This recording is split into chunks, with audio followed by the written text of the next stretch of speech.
Well, here we are today in what's called El Salar de Uyuni. These are the salt flats in Bolivia. As you can see here, these are actually the largest salt flats in the world and also at the highest elevation. It may look like we're close to the ocean here or at sea level, but we're actually right at 12,000 feet elevation. Here seeing a few sites in Bolivia in this area in the Andes Mountains.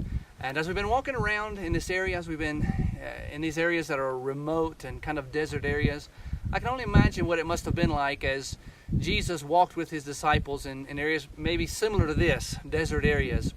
And as he walked with them and as he motivated them, we know that Jesus came to earth with one purpose in his ministry, and that was to train a group of men that would impact this world.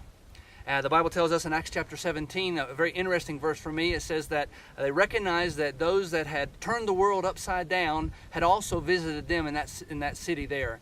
Turned the world upside down. They recognized them as a group of men that were turning the world upside down. They were doing something great. They were leaving an impact, having an impact on the world. And I think that as we work with young people and as youth pastors, I really think that we can learn a lot from what Jesus did with his disciples. I think we can learn a lot. I think the first thing that we have to realize is the potential that we have before us. As we look, I know as Jesus walked at the sea there and he saw those disciples, I don't think that they probably would have been a group of men that would have been maybe our first picks. They wouldn't have been a group of men that we'd think of as our future pastor boys. These were fishermen. These were crude men. These were vulgar men. These were men that were dirty. They had their hands in the work as they cleaned the fish and they worked in the nets. And as Jesus saw them, I know that Jesus could see more than just on the outside, but as he looked on the outside, I don't think that they looked like the men that would be his future disciples, the leaders of the church. And I think that many times as youth pastors or working with young people, I think that maybe when we see that group of young people we have at our church, maybe they're the ones with the long hair, maybe they have earrings in their ears, maybe they're the ones with the bad attitudes. A lot of times we look at them and we don't think, oh, these are my future preacher boys. These are my first picks. These are the ones that are going to do something great for God. But I really think that what we have to do is we have to really always continually keep before us or think about the potential that we have before us. That what God can do in their lives, what God can do with these young people. Just as Jesus chose those fishermen, I think that we can see these young people. We need to always think about what God could do with them. Jesus, when he saw the disciples, he didn't think about what they were, but he thought about what they could become. And I think we also, as we look at young people, we don't need to look at what they are, but we need to always keep in mind what they can become. I think the second thing that we have to challenge our young people with, and we realize what Jesus did, is we need to challenge them to do something great with their lives. I know when Jesus came up to the disciples, when he began to speak to the disciples, he used a phrase that was very interesting to me. He said, "Come and follow me, and I will make you fishers of men." Now, no doubt the disciples have been fishing for many years in the Sea of Galilee. They probably knew every type of fish there was. They knew every fishing hole, the best fishing hole. They knew how it was. They had fished for many years, probably tired of fishing, working on the nets, selling fish, eating fish. They were tired of even thinking about or seeing fish. And when Jesus came up and said something different, he said, "Won't you come and follow me, and I'll make you not fishers of fish, but fishers of men." Fishers of men. No doubt that was very interesting. And as they walked with Jesus, I think they also began to realize, that this was not some ordinary man. It was not just an ordinary man. He was the Son of God. He was the Messiah. And no doubt as they begin to think about, this is the Messiah, he's called us to have a part in what he's doing. We're going to be able to go with him and walk with him. That no doubt made them very excited. They were very excited about being able to have a part in that.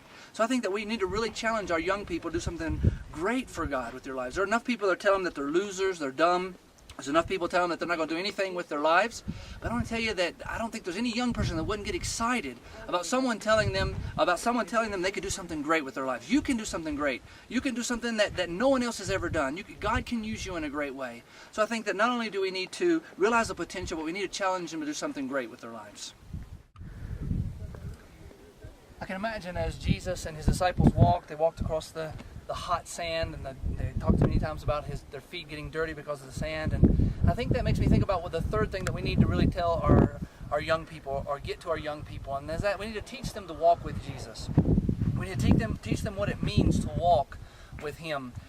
The Bible tells us in Acts chapter 4 something very interesting. It says that when they saw the boldness of Peter and John, and knowing that they were unlearned and ignorant men, they recognized that they had been with someone, that they'd been with Jesus.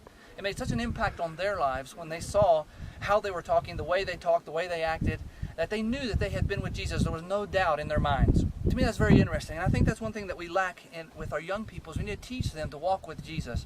I think that it's not enough maybe just to have a class where we teach them the Bible, or maybe just the preaching that they hear from the pulpit.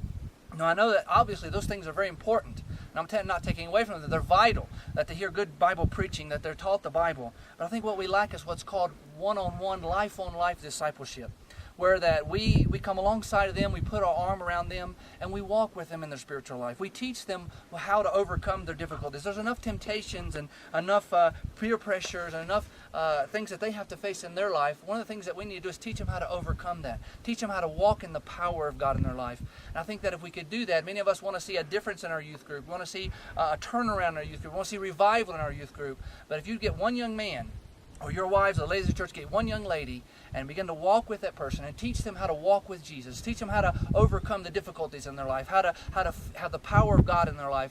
I promise you it'll make a difference. Our prayer, and my prayer, is that we see a group of young people raised up, that stand up, and they go out and they realize that they can do something great with their lives. And they learn to walk with God. And when they do that, many people begin to say, you know, that group of young people that's turning the world upside down, they've come here too. I think it's time that we need to get busy and we need to teach our young people.